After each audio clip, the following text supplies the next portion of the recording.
today we will discuss about the chapter matrix. It is a very important chapter of your syllabus. One long question comes every year from this chapter, okay, which contains 8 marks. तो ये एक बहुत important chapter है आव्यू. ये आपको 12th के बाद भी मिलेगा चैप्टर, तो इसको ध्यान से देखेंगे क्या है. आव्यू का मतलब जब हम बहुत सारे नंबर्स को एक एरे के फॉर्म में अरेंज कर देते हैं. एरे का मतलब होता है एक अरेंजमेंट, ठीक है. अब देखिए अरेंजमेंट कैसे बनाएंगे. जैसे नॉर्मली इसे हम लोग डिनोट करते हैं ए से, कोई भी अल्फाबेट से डिनोट कर सकते हैं, ए बी सी किसी से भी डिनोट करेंगे. तो मैट्रिक्स को पहले जनरल लाइफ में समझ लीजिए कि जैसे आप किसी क्लासरूम में बैठे हुए हैं, तो जो क्लासरूम में सिटिंग अरेंजमेंट है स्टूडेंट्स का, वो मैट्रिक्स के फॉर्म में होता है. एक स्टूडेंट के पीछे दूसरा, दूसरे के पीछे तीसरा, तीसरे के पीछे चौथा. उसी तरीके से क्या होता है, एक स्टूडेंट्स के लेफ्ट में स्टूडेंट्स होते हैं, फिर राइट में भी स्टूडेंट्स होते हैं, उसके डायगोनल्स में भी स्टूडेंट्स होते हैं. तो ये जो अरेंजमेंट होता है वही अरेंजमेंट होता है मैट्रिक्स के थ्रू, ठीक है. तो अब इसमें हम कैसे बनाते हैं ये देखिए. तो ए को नॉर्मली रिप्रेजेंट किया जाएगा स्क्वायर ब्रैकेट के अंदर small A I J. I j is the address of that element, and m cross n, that means m shows the number of row and n shows the number of column. m show करता है number of row को और n show करेगा number of column. Okay, इसका मतलब i कहाँ तक जा सकता है, m तक जा सकता है, क्योंकि पहले जो लिखा होगा वो हमेशा रो होगा और जो बाद में लिखा होगा वो हमेशा कॉलम होगा. तो j जा सकता है हमारा n तक, ये ध्यान रखेंगे. i जा सकता है मैक्सिमम m तक और j जा सकता है मैक्सिमम n तक. ये m cross n order of matrix होता है. तो देखिए इसको हमने थोड़ा सा एक्सपेंड करके लिखा. कैसे, a11 का मतलब पहली रो पहला कॉलम, a12 मतलब पहली रो दूसरा कॉलम. ये जितने भी हॉरिजॉन्टल्स हैं इस तरीके, ये जो पूरा लिखा हुआ है ये है रो 1. इसी तरीके से इसके ठीक नीचे रो 2, इसके ठीक नीचे रो 3. तो ये रो देखिए नंबर ऑफ रो बढ़ना स्टार्ट हो गया, 1 2 ऐसे बढ़ते बढ़ते कहाँ तक जाएंगे हम, m तक. जब हमने बताया था i कहाँ तक जाएगा, m तक. फिर इधर से इधर जाएंगे तो कॉलम इंक्रीज होना स्टार्ट हो जाएंगे. कैसे, पहला कॉलम, दूसरा कॉलम, तीसरा कॉलम, nth कॉलम. तो ये जो हमारे पास है वर्टिकल्स, मतलब जो ये ऊर्ध्वाधर है, इनको हम बोलेंगे कॉलम, और ये जो क्षैतिज है जो हॉरिजॉन्टल्स हैं इनको बोलेंगे रो. तो first row, second row and the mth row last, this is the mth row. First column, second column, third column and the nth column. Okay, so these are the address of that element. A12 that means a element which is written at that place, first row and second column. This is second row, second column. This is second row, third column. So these are the addresses of that element. ये उन सभी अवयवों के स्थान हैं आव्यूह में जो यहाँ पे लिखे हुए हैं, ठीक है. और यहाँ पर जो लिखा होता है ये होता है number of element, number of element. Okay, किसी भी एक मैट्रिक्स में कितने एलिमेंट्स होंगे, किसी भी एक मैट्रिक्स में कितने एलिमेंट्स होंगे, वो number of row into number of column के इक्वल होता है. हमेशा ध्यान रखेंगे मैट्रिक्स का order row into column, that means order of matrix row into column. Order बहुत मैटर करता है, अभी हम लोग इसके बारे में आगे डिस्कस करेंगे. रो इनटू कॉलम, तो number of row into number of column, this is the order of matrix. So students, let's see a question. How can we construct a matrix of given order? हम कैसे एक matrix को generate करेंगे अगर question में उसका order और elements दिए हो कि किस फॉर्म के उसके एलिमेंट्स होंगे, ठीक है. तो देखिए यहाँ पर हमें दिया हुआ construct a matrix of orders 2 cross 2. हमें एक ऐसा मैट्रिक्स बनाना है जिसमें 2 रो हो और 2 कॉलम हो. 2 क्रॉस 2 हमेशा ध्यान रखेंगे, पहला रो होगा, दूसरा कॉलम होगा. तो 2 क्रॉस 2 का मतलब हो गया 4 एलिमेंट, जिसमें 2 रो होंगे और 2 कॉलम होंगे. और हमारा किस तरीके का एलिमेंट होगा, इस फॉर्मूले के थ्रू. ओके, तो ए आई जे 2 क्रॉस 2 मतलब रो आई कहाँ तक जाएगा, 2 तक, और जे भी कहाँ तक जाएगा, 2 तक. ओके, तो देखिए 2 क्रॉस 2 बनाया तो कौन कौन से एलिमेंट होंगे आपको ध्यान रखना है. 2 क्रॉस 2 में 4 एलिमेंट होंगे, 2 रो और 2 कॉलम. अगर इसी में होता 2 cross 3 that means 2 row and 3 columns. तो 1 1 A12 first row first column, first row second column, second row first column, second row second column. Okay, तो हमें ये जितनी भी एंट्रीज यहाँ लिखी हुई है इन सब की वैल्यू निकालनी है यूजिंग दिस फॉर्म. ओके, तो A11 का मतलब हो गया. अब आप A11 को कंपेयर करो AIJ से, तो देखो I की जगह भी 1 और J की जगह भी 1. तो I की जगह 1 रखा हमने, J की जगह 1 रखा इस फॉर्मूले में, तो हमें रिजल्ट मिल गया 9/2. Similarly we will find all these four entries for this matrix A12 is 25/2 by using this formula। इसके लिए हम लोग क्या रखेंगे, i की जगह 1, j की जगह 2, इसके लिए i की जगह 2, j की जगह 1, इसके लिए i की जगह 2, j की जगह 2। तो ये हमें 4 एलिमेंट्स मिल गए। अब जो भी एलिमेंट्स मिले वो इनकी रिगार्डिंग प्लेसेस की जगह सब्स्टिट्यूट करेंगे। A11 की जगह 9/2 जो A11 की वैल्यू है। Similarly for A12, A21 and 2, A22 this will answer of. Students let's see the types of matrix. अब हम देखेंगे आव्यूह कितने प्रकार के होते हैं, ठीक है। इसमें सबसे पहला है रो मैट्रिक्स। रो मैट्रिक्स को हिंदी में बोलते हैं पंक्ति आव्यूह, रो को हिंदी में बोलते हैं पंक्ति, इसलिए रो मैट्रिक्स दैट मींस पंक्ति आव्यूह, ठीक है। तो रो मैट्रिक्स वो होते हैं जिसमें सिर्फ और सिर्फ एक row. A matrix which contain only one row is called row matrix and this is the example of row matrix, okay. Similarly for column matrix. अब कॉलम मैट्रिक्स क्या होगा, जिसमें एक कॉलम होंगे। तो यहाँ पर सिर्फ एक कॉलम है और इस एक कॉलम की वजह से इसका नाम हो गया कॉलम मैट्रिक्स, ओके। अगर हम इसका ऑर्डर निकालना चाहें तो देखिए कैसे निकालते हैं। ऑर्डर के लिए अभी इस पूरी मैट्रिक्स का ऑर्डर पहले रो काउंट करेंगे, हमेशा पहले रो गिनेंगे। तो रो मतलब क्षैतिज में कितने हैं हमारे पास, हॉरिजॉन्टल सिर्फ और सिर्फ एक, तो 1 row and column, first column, second column, third column. तो ये हो गया 1 cross 3, this is the order of matrix, okay. Similarly for column matrix. अब कॉलम मैट्रिक्स में कितनी रो और कितनी कॉलम है, देखिए आप पहला रो R1, R2 और R3, यानी कि कितने हो गए हमारे पास, इसका ऑर्डर क्या हो गया 3 क्रॉस 1, 3 रो और एक कॉलम। अब स्क्वायर मैट्रिक्स क्या होते हैं, स्क्वायर मैट्रिक्स का मतलब matrix in which the number of row is equals to number of column. एक ऐसा आव्यूह जिसमें पंक्ति और स्तंभ दोनों आपस में बराबर, मतलब दोनों की संख्याएं बराबर हो, not the elements of their row and column will be same but the number of row is equals to number of column. Square matrix का मतलब जिसमें नंबर ऑफ रो और नंबर ऑफ कॉलम आपस में बराबर हो। आप ऐसे भी याद रख सकते हैं R is equals to C, यानी कि जितने रो उतने ही कॉलम। तो ये सेकेंड ऑर्डर का स्क्वायर मैट्रिक्स है, ओके। फिर हम देखेंगे डायगोनल मैट्रिक्स क्या होते हैं। डायगोनल मैट्रिक्स को बोलते हैं हिंदी में विकर्ण आव्यूह। विकर्ण आव्यूह का मतलब सबसे पहली शर्त है कि डायगोनल मैट्रिक्स के लिए जो मैट्रिक्स डायगोनल मैट्रिक्स हमेशा स्क्वायर मैट्रिक्स होगा। तो स्क्वायर मैट्रिक्स में एक डायगोनल होता है, इसे बोलते हैं प्रिंसिपल डायगोनल। तो ये जो हमने हाईलाइट कर रखा है आपके लिए जो बॉक्स में बंद है, यही प्रिंसिपल डायगोनल, ओके। तो डायगोनल मैट्रिक्स में सिर्फ और सिर्फ एक ऐसा स्क्वायर मैट्रिक्स जिसके प्रिंसिपल डायगोनल में ही एलिमेंट होंगे, उसके बाद बाकी सब जीरो होंगे, बाकी सारी की सारी एंट्रीज जीरो होंगी। तो ऐसे मैट्रिक्स को हम बोलेंगे डायगोनल मैट्रिक्स, ओके।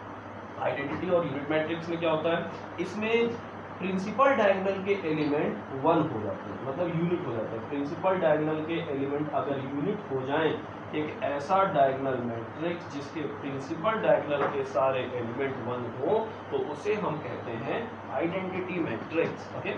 ये सेकेंड ऑर्डर का आइडेंटिटी मैट्रिक्स है, ये थर्ड ऑर्डर का आइडेंटिटी मैट्रिक्स है, okay. Let's see our next type of matrix, that is null matrix। तो null matrix एक ऐसा मैट्रिक्स होता है जिसके सारी एंट्रीज जीरो हो जाए, जिसके सारे अवयव जीरो हो जाए। A matrix which contain all the elements is zero is called null matrix, okay। तो ये किसी भी ऑर्डर का हो सकता है, it is not necessary that the matrix should be square matrix। ये किसी भी ऑर्डर का हो सकता है, बस आपको ये ध्यान रखना है कि अगर किसी भी मैट्रिक्स के सारे एलिमेंट जीरो हो जाते हैं, that means our matrix will be null matrix, okay। तो अपर ट्रायंगुलर मैट्रिक्स में क्या होता है, अब यहाँ कंडीशन है कि अपर ट्रायंगुलर के लिए the matrix should be a square matrix. Upper triangular matrix सबसे पहले तो वो एक वर्गाव्यूह होना चाहिए और उसके मुख्य विकर्ण दैट मींस प्रिंसिपल डायगोनल के ऊपर एलिमेंट होंगे, उसके नीचे के सारे एलिमेंट जीरो हो जाएंगे। तो आपको बस नाम से याद रखना है, अपर ट्रायंगुलर का मतलब प्रिंसिपल डायगोनल और उसके ऊपर एलिमेंट होंगे, बाकी नीचे के एलिमेंट सब जीरो होंगे। उसी तरीके से लोअर ट्रायंगुलर में क्या होगा, प्रिंसिपल डायगोनल और उसके नीचे जो भी एलिमेंट्स हैं वो सब होंगे, बाकी प्रिंसिपल डायगोनल के ऊपर के एलिमेंट जीरो हो जाएंगे। तो आपको नाम से ही याद रख लेना है, अपर ट्रायंगुलर मतलब प्रिंसिपल डायगोनल के ऊपर के एलिमेंट होंगे, लोअर ट्रायंगुलर मतलब प्रिंसिपल डायगोनल उसके नीचे के एलिमेंट होंगे, बाकी सारे एलिमेंट जीरो होंगे। लेकिन ये ध्यान रखेंगे both matrix should be a square matrix which is equality of matrix, आव्यूहों की समानता।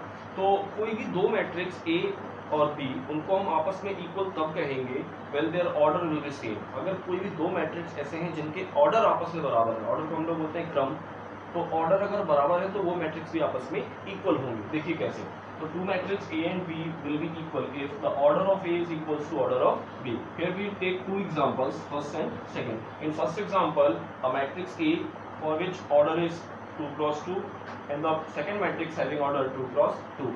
Here we observe that both the matrix have the same order. हमने यहाँ पर देखा कि दोनों ही मैट्रिक्स के ऑर्डर आपस में बराबर हैं। तो हम यहाँ पर लिख सकते हैं A is equals to B।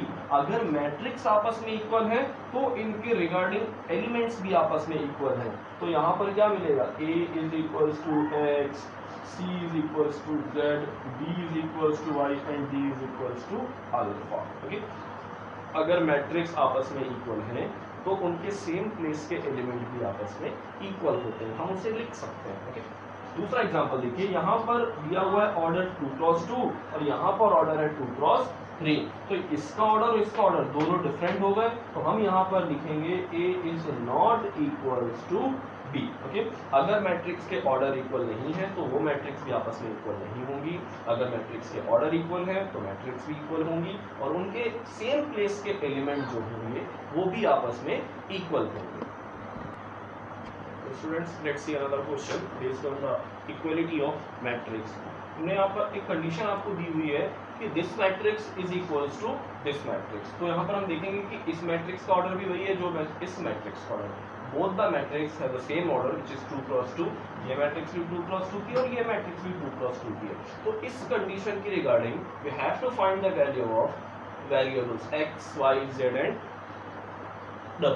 Okay, हमें यहाँ 4 अननोन वेरिएबल्स हैं हमारे पास x, y, z, इनकी हमें वैल्यू निकालनी है। तो सबसे पहले अगर मैट्रिक्स इक्वल्स हैं तो ये जो वैल्यू है वो -1 के इक्वल हो जाएगी। ओके, हमने यहाँ लिखा x - 1 is equals to -1 and form equation first. तो ऐसे ही 2x + z 5 के equal second equation, 2x - y 0 के equation third equation, 3az + w 13 के इक्वल फोर्थ इक्वेशन। तो अब यहाँ पे हमें 4 इक्वेशंस मिल गई और 4 अननोन हैं। तो अब इन चारों इक्वेशंस को आप किसी भी तरीके से सॉल्व करेंगे और x, y, z और w की वैल्यू फाइंड करेंगे। तो हमने यहाँ पर जरूरी है कि जो हमने प्रोसीजर अपनाया आप वही अपना, यहाँ तक का काम तो आपको भी यही करना है कि 4 इक्वेशंस बनानी है और उनको चारों को कैसे भी सॉल्व करना है। ओके, तो हमने सबसे पहले क्या किया, इक्वेशन नंबर 3 को यूज किया, वहां से y की वैल्यू निकाली, y की वैल्यू उठा करके इक्वेशन नंबर 1 में रख दी तो हमें x की वैल्यू मिल गई। अब x की वैल्यू को हमने यूज किया इक्वेशन सेकंड में तो हमें z y की वैल्यू मिल गई, y की वैल्यू को यूज करेंगे तो z की वैल्यू और फिर ऐसे z की वैल्यू को यूज किया तो w की वैल्यू। तो आपको ये ध्यान देना है कि सबसे पहले जो भी इक्वल मैट्रिक्स दिए गए हैं उनसे जो अननोन वेरिएबल्स की इक्वेशंस हैं उनको बनाना है, उन इक्वेशंस को साइमल्टेनियसली सॉल्व करना है और अननोन वेरिएबल्स की वैल्यू फाइंड करना है। Okay, so students, let's see our next topic, that is which is addition and subtraction of matrices। तो हम यहाँ पर देखेंगे कि दो अवयवों को कब हम जोड़ेंगे और कब हम घटाएंगे। ठीक है, तो एक एग्जांपल्स के थ्रू इसे समझना ज़्यादा आसान होगा। तो सबसे पहले अगर हम कभी भी मैट्रिक्स को जोड़ रहे हैं या घटा रहे हैं तो ये ज़रूरी है कि उन दोनों ही मैट्रिक्स का ऑर्डर समान हो, यानी कि वो दोनों ही सेम ऑर्डर की मैट्रिक्स होने चाहिए। ठीक है, ये ध्यान रखेंगे। इफ वी आर एडिंग और subtracting two matrices then the necessary condition is that the both the matrix have the same order. तो उन दोनों ही मैट्रिक्स के ऑर्डर इक्वल होने चाहिए। अब यहाँ पर देखिए कितनी रो हैं, 1 और 1 2। रो गिनने के लिए हमेशा ऊपर से नीचे आइए और कॉलम गिनने के लिए हमेशा बाएं से दाएं चलेंगे। तो ऊपर से नीचे आने पर 2 और बाएं से दाएं आने पर 3। तो ये 2 क्रॉस 3 का मैट्रिक्स और ये भी 2 क्रॉस 3 का मैट्रिक्स। ठीक है, तो इन दोनों ही मैट्रिक्स का हमें एक बार एडिशन निकालना है और एक बार सब्सट्रैक्शन निकालना है। तो हमने a + b लिखा तो पहले मैट्रिक्स a लिखा फिर बाद में मैट्रिक्स b लिखा, और प्लस करना है तो बीच में सिंबल यूज कर लिया हमने प्लस का। ओके, अब a + b में जो मैट्रिक्स का एलिमेंट जहां लिखा है वो उसी सेम प्लेस के मैट्रिक्स के साथ ऑपरेट करेगा। तो देखो 2 को हमने 0 के साथ ऐड किया, 2 + 0, 3 को ऐड करेंगे 5 के साथ तो 3 + 5, -5 को 1 से तो -5 और 1, और ये सारे ऑर्डर उसी में लिखे। अब यहाँ पर जो भी ऑपरेशन सक्सेस हो रहा है उसका रिजल्ट यहाँ लिखा हुआ है। अब देखो 2 + 0 को हमने लिखा 2, 3 + 5 becomes 8, -5 + 1 becomes -4, 1 प्लस और माइनस माइनस तो -2 यानी क्या आएगा -1, 2 + 7 9, 3 - 2। ओके, और ऐसे ही हम करना है a - b। तो a - b के केस में 2 को हमने 2 से माइनस करना है हमने 0, फिर 3 से माइनस करना है 5 को, तो यहाँ ध्यान देंगे 3 माइनस 5, तो यहाँ लिखा हुआ मैंने 3 माइनस 5, फिर माइनस 5 से 1 को माइनस करना है तो माइनस 5, ये वाला माइनस यहाँ और ये वाला एलिमेंट यहाँ। जो एलिमेंट जहाँ लिखा है वो उसी दूसरे मैट्रिक्स के उसी एलिमेंट से, उसी प्लेस के एलिमेंट से ऐड और सब्ट्रैक्ट होता है। तो ये पूरा ऑपरेशन करेंगे तो हमें रिजल्ट ये मिलेगा। Okay students, let's see our next question. यहाँ पर दो मैट्रिक्स दिए हुए हैं A and B and we have to find the value of 3A minus 2B। ठीक है, तो देखिए समझ ये दोनों मैट्रिक्स सेम ऑर्डर के हैं, मतलब इनको जोड़ भी देंगे और घटा भी सकते हैं, जो भी कहा जाए क्वेश्चन में रिगार्डिंग दिया क्वेश्चन। तो 3A माइनस 2B हमें फाइंड करना है। हमें दिया कितना गया है, सिर्फ A और सिर्फ B। ठीक, तो A और B दिया हो तो सबसे पहले हम फाइंड करेंगे 3A, then we will find 2B। तो 3A कैसे फाइंड होगा, मैट्रिक्स A में 3 का मल्टीप्लाई, तो पहले हमने लिखा मैट्रिक्स A और फिर 3। अब देखो इस 3 का मैट्रिक्स के हर एक एलिमेंट के साथ मल्टीप्लाई करें। ओके, तो 3 2 ज़ा 6, 3 माइनस 1 ज़ा माइनस 3, 3 3 ज़ा 9 एंड 3 1 ज़ा 3, ये निकल आया 3A।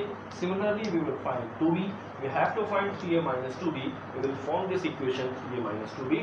तो पहले रखा हमने मैट्रिक्स 3A, ये पूरा मैट्रिक्स 3A, फिर माइनस 2B। ओके, अब कैसे माइनस कर रहे थे हम लोग, जो एलिमेंट जहां लिखा है दूसरे मैट्रिक्स से उसी एलिमेंट से माइनस हो जाएगा। तो 6 को 2 से माइनस करेंगे, माइनस 3 से 8 को, ये वाला माइनस यहाँ और ये वाला एलिमेंट यहाँ, 9 से माइनस करेंगे 14 को और 3 से माइनस करेंगे 4 को, ये किया और ये हमारा रिजल्ट। क्लियर।